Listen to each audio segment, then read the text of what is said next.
What's up, YouTube? So I got a day off here from work. I'm just going to show you how to adjust the rear ride height on the Hyundai Genesis Coupe using HSD quote coil over aftermarket suspension. It's really not a coil over setup in the rear. It's a separate coil and strut configuration.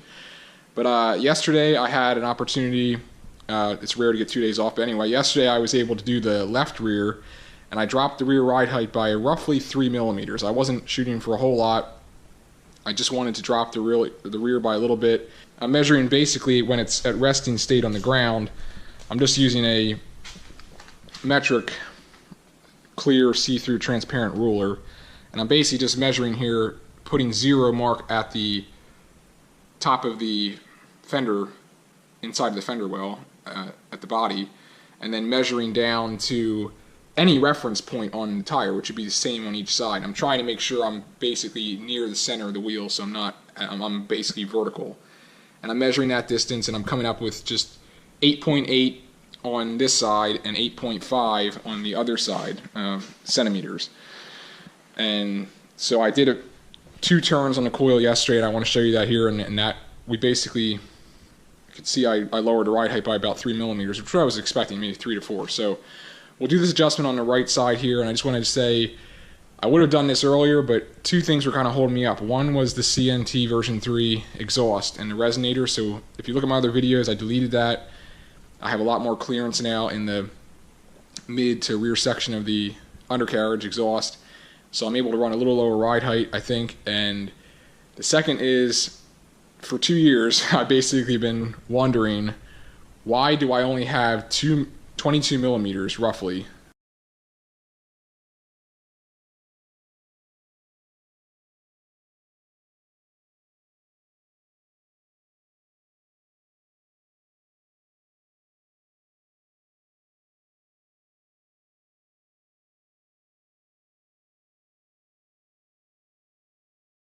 it's on the Gen Coupe forum, and I contacted HSD finally. I just figured there really was no answer to it, and I had the opportunity to call them finally, and the representative I spoke with was really knowledgeable. He knew it was a monotube shock design, and he said, look at your bump stop, and he said there have been complaints about the bump stop in the rear strut basically not staying at the top of the strut and falling down, and under hot conditions and whatnot, the rubber melting and or getting soft and affecting the seals and everything in the monotube shock design. So anyway, I spoke with Gen Racer, and they said that on their cars they don't run any bump stop. So I told HSD about this, and he said, go ahead. He said it doesn't hurt, cut half your bump stop off. So, or really just take the whole thing off. But I wanted some cushion there in the event I would, bottom out that shock. So anyway, we're gonna get right into it here.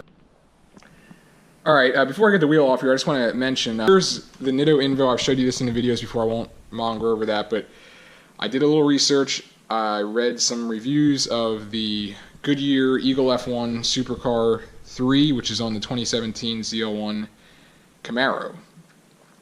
Lethal Camaro, Guitarmageddon ZL1. There's a lot of other YouTubers out there I've seen with their Camaros and give reviews and whatnot of the setups on those cars. Now the thing is, the front tire on that ZL1 is my rear tire. It's a 285 30/20, and I'm on a 10.5-inch wheel. They're on a 10-inch wheel, but that tire was designed specifically for that track vehicle. And 2 things I found interesting about it. One is it's 3 pounds lighter than this Nitto tire, which is significant. I mean, each pound I can reduce off of each rear axle is, I don't want to say numbers, but there is a measurable, I would say, increase in the horsepower you're going to have transferred to the road. So if I can reduce 6 pounds from the rear just by rubber, I figured I'll do it. So the other thing is the load rating on these tires. It's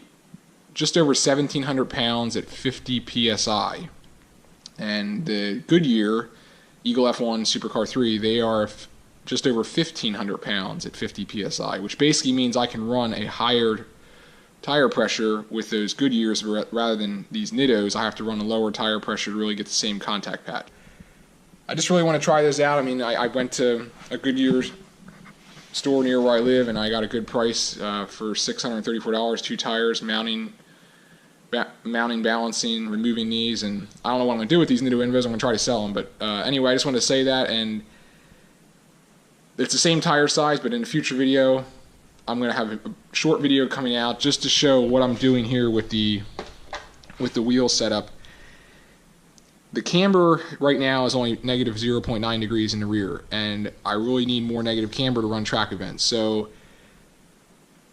one reason I couldn't do that was the offset on these wheels is 38, and I'm running very close to, you can actually see here, if you look in there, that's a mark on the the rear, just above the rear strut mount on the body. It's actually rubbed all the undercoating off. And that is that's from when I was running negative 1.5 degrees of camber in the rear of the car because of these 38 offset wheels. Should have got 25 offset, but I think they weren't available at the time, and I thought I would be okay with this. But no big deal. I contacted Motorsports Tech. They were really helpful in getting these adapters. I've had on sale on eBay for a while. No one wants to buy them. They're 17 millimeter, but eventually they'll sell. But anyway, I wanted to get a 5 millimeter spacer. And for my calculations, if I want to increase camber in the rear by, say, 1.5 degrees, so go from negative 0.9 to negative 2, that's going to move the top of this wheel, inside of the wheel where it was rubbing up here. It's going to move that camber alone will move the wheel in at the top, roughly 5.37. It's just over 5 millimeters. So from the vertical, I'm calculating using the tangent function, but in geometry years ago.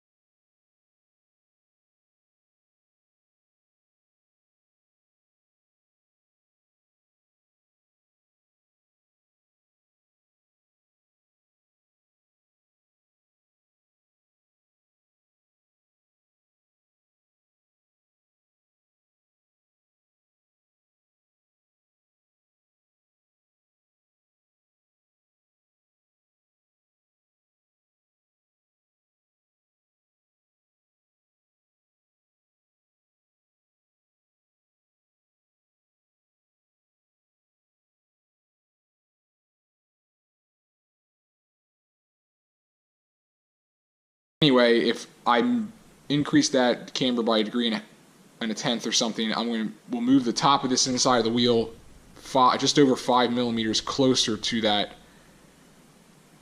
strut from where it is now, where the wheel is currently. So I got a 5 millimeter spacer, and I'm going to show this in another video to move this wheel out.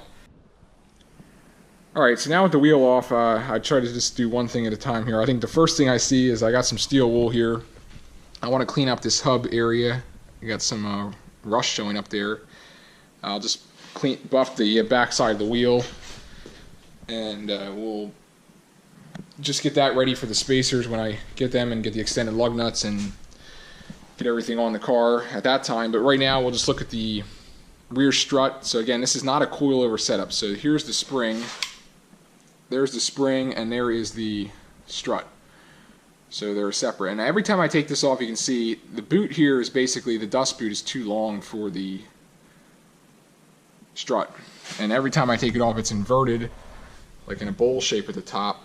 And basically, you just flip this down, and then it covers the piston area and cylinder. But so what I'm going to do is take this strut off, because I want to take this out to basically figure out what I can do with the bump stop. So I'll just show you real quick. This is the bump stop, and I got the car up here, but normally it's only 22 millimeters separating the top of the piston cylinder from the bump stop, and there's the bump stop there. You can just see it, and it looks like it's got a little bit of, well, not too much wear on it. I don't see as much rubber like residue on this side. You can see a little bit in maybe the seal there, but we'll take a better look on when it's off the car. So I just got to loosen these two 15 millimeter bolts, and then I have a 19 millimeter at the bottom, and I'm going to use this jack here just to support the lower control arm when I take this shock off. So, and then we'll get easier access to the spring, and we can look at how to lower the ride height by roughly 3 millimeters. Not significant, but it's something just to give an idea, and I just wanted a little lower ride height. Alright, so the strut is off the rear of the car now. I just want to give you an idea of what we're looking at here. I first verify that this collar, well, this whole cylinder is bottomed out within the space. So I only had like a half a thread. I just didn't want to completely bottom it out, but HSD said it's fine to bottom it out, so it's all the way threaded down to lengthen. It'll maximize the amount of bump stroke that I have at, you know, a resting state compression. So this collar I now tightened up, so really I didn't do it to the other side, but it's only a difference of a half a turn, so we're not even talking about a half a millimeter. So anyway, but that's how you basically fully shorten the body of the strut, and then therefore maximize your amount of bump stroke. So at compression, you saw that picture of what it looked like in compression. Here is the I moved out the boot. I took this piece off here, and it's just on with a 17 millimeter locking nut. But here is the bump stop. So what I'm going to do is take a sharp razor blade, and I'm going to first cut right in between at the midsection of this. So I'm going to chop off about just over 20 millimeters. That'll give me a good clamping surface. I'm going to use Gorilla Glue, and I'm going to, he said, make sure, because you see here there's some residue, like you see, I don't know what that is there. There's some, like it's like liquefied rubber. I don't know what to say. Like it's rubber that's melted. You can see where the bump stop probably has been hitting. Yeah, you can see that ring around there. So that's where the bump stop has been occasionally hitting. Like if I'm going over a divot in a road, or I think when I'm running a corner really hard. So I'm only lowering the ride height by 3 millimeters. That's what I'm trying to do. I'm cutting off about 20 millimeters, and I'm going to, once I have it clamped, I'm going to then cut here and only leave this one little rubber piece remaining.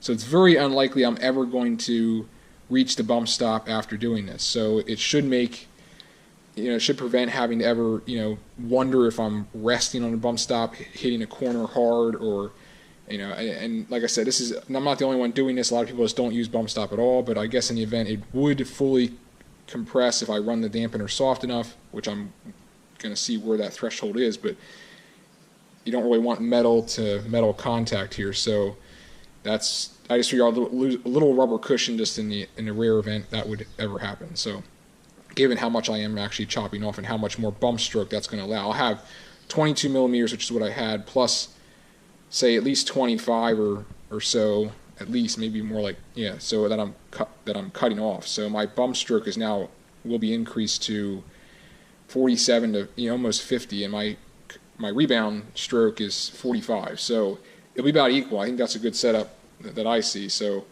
that's what I'll work on here. So I'll get back to once we get this clamped on and glued, and then we'll look at the spring.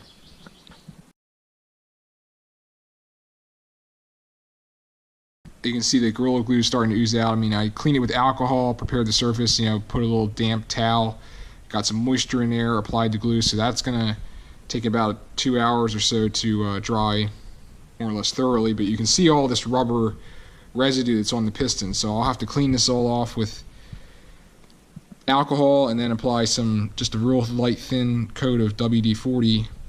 Try to clean out the seal there a little bit, just gently, and then it'll be all ready to reassemble. But while that's drying, I'll take a look over here at what the coil setup looks like. So what I did was I put a marker right here in the front, and this is the lower collar right here. So that lower collar is going to determine the ride height. And what I want to do is, in order to lower the car about several millimeters, say 3 at most 4, I did spray a little bit of lubricant on there so that these would break loose a little bit easier. But I want to back this top collar, turn that counterclockwise. That'll move that up, and then once that's free, and I turn to hold the bottom one in place so that one breaks loose, and then once that one, the top collar goes up counterclockwise, then I can start moving this bottom collar up the same direction counterclockwise, and I'll go up just over 2 full rotations. So I'll see that marker go by, and then that'll tell me it's roughly 3 millimeters of height reduction. I did break them loose, so I'll take the top spanner wrench and just move this top collar counterclockwise, just like that. So once this is broken loose, I can just move this up and out of the way as far as I need to, and then I'll probably just go in there and blow that out a little bit, and then I'll work on, it's under no load, so I have the control arm as low as it'll go, so this spring should want to naturally, it reduces the pressure on the spring, so it'll be easier to back it up the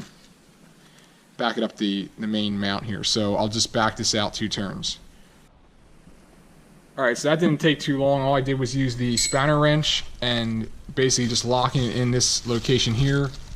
I just turned counterclockwise and backed it up the shaft here a full 2 and just a little bit of a turn. So 2 full turns. I'm from the look of the threads and what I experienced yesterday doing the other side should be roughly a 3, maybe just over a 3 millimeter drop. So that's what I'm aiming for in the ride height. So going up would reduce the ride height, and then I'll just spin this top collar down and we'll lock these 2 together by turning this one clockwise and just holding the bottom one in place. So all we have left now is just to put this back in the lower and upper mounts. The lower mount is a 19 millimeter bolt, and at the top they're roughly in the mid 35 or so foot-pounds. Those 15 millimeters. So we'll just put that back in, and you have to do some finessing with this to, control the control arm, let it drop to fully get the shock mounted up here, and then you might need to adjust this to get the lower bolts to fit, but it's a pretty easy process.